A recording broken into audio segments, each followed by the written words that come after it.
What's up, my piano friends? Zach Evans here. Today I'm going to show you a 4-step dirt simple way to improvise over the blues scale. You can learn this thing in less than a week, even if you've never touched a piano before in your life, and surprise your friends and family with your new improv skills. Make sure you stick around to the end for a system to get this on what I call autopilot mode, where you can play it without even thinking about it. All right, I'm ready to go. Let's get started.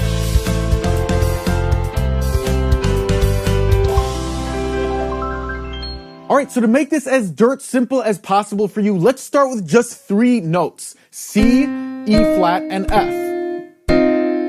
Now you can play these 3 notes in any order over a blues progression, and it's always going to sound good. Here's what it's going to sound like. Don't worry about the left hand for now. We'll talk about that later.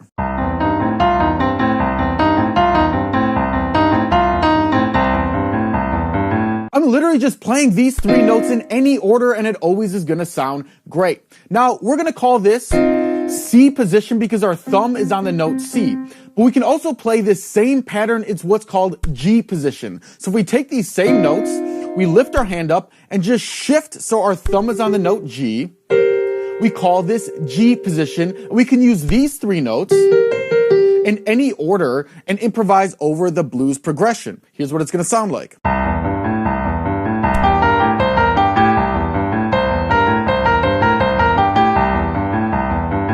If you think this sounds great already, let me know by hitting the like button on this video. But guess what? It gets even better because we can play these same 3 notes on any C or G on the entire keyboard, and it's always gonna sound good.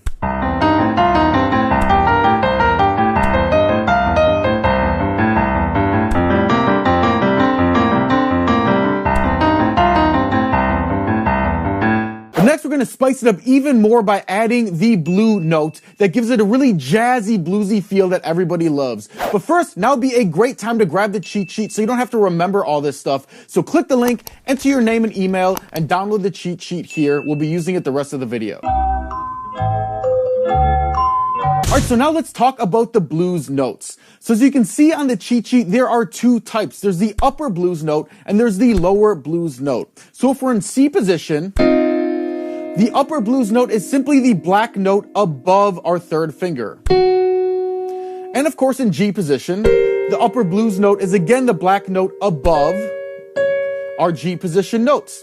And we can add these in anywhere during our improvisation to give it a really bluesy sound.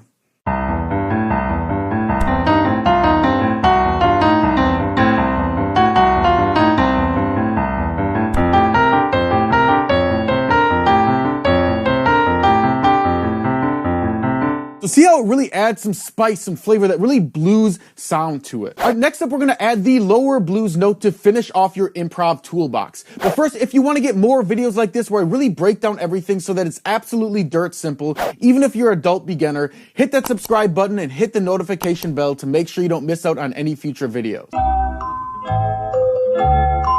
Alright, so I already showed you the upper blues note, so of course we also have the lower blues note as well. So if we go back to our C position, the next note below is the lower blues note. And same thing in G position, the next black note below is the lower blues note. Now the trick to improvising using this note is to play it with our 2nd finger. And leave our thumb hovering over this C. That way your thumb anchors your hand to this C position so that you don't lose your place. And you can snap right back into C position. And of course, the same thing applies to the G position as well. We want to play the black note below with our 2nd finger and leave our thumb hovering over this G so that we can snap back to G position whenever we want. So here's what an improv sounds like using both the upper and lower blues notes.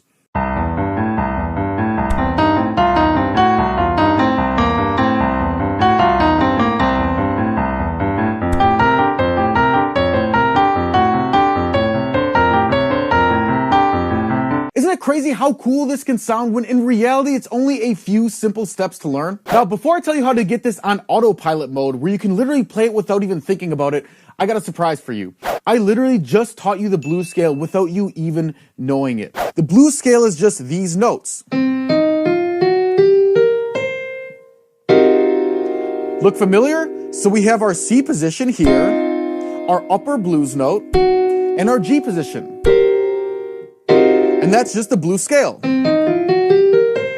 So you actually already learned the blues scale, but trust me, it's much easier to actually improvise over it if you think about it in terms of C position and G position, and then the upper and the lower blues notes. It makes it a lot easier to improvise over it because you don't have to worry about so many notes at the same time. All right, so the key to get this on autopilot mode is to drill these in with call and response exercises so that your fingers start to know the keyboard and develop a mind of their own. Now, if you want this, there are 7 levels of exercises, all the way from complete beginner to intermediate to expert, free for you on the same page that you got your cheat sheet, along with some free play along tracks to practice on your own. If you do these things consistently for a week, I absolutely guarantee you'll have the blues scale rock freaking solid in your fingers. Here's the link again for that. And lastly, for the left hand, I have a whole separate video on how that works. Ironically, it's actually much simpler to learn than the right hand, but there's a very specific way to learn it to get it on autopilot, and you don't want to learn it incorrectly and drill in bad habits. So here's a link to that video. Click here to watch it now, and I'll see you there.